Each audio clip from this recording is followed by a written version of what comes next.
I love dentists. I love people, so it just made sense to be in the dental field. Here we are and loving every minute of it.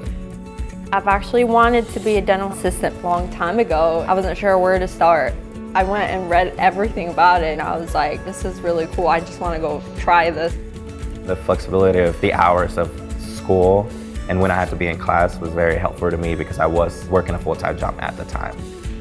So when I'm ready to go, I'm ready to go. We get in there, we do the labs, everything is hands-on, everything is literally you doing it yourself. That was the best part to me, so that way once I actually did it, I grasped it, I could hold on to it, and I could take it into the workplace.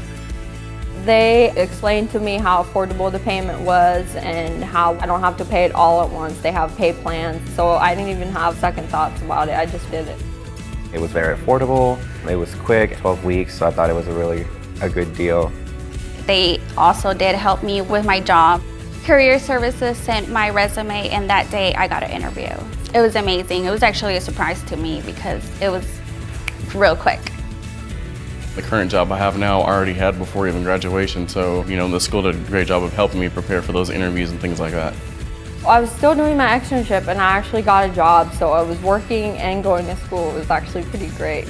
I'm really happy that I made the right choice. After the military, I was looking for a career, not just a job, not just the 8 to 5 kind of thing. So I really love that I get to be a dental assistant for the rest of my life.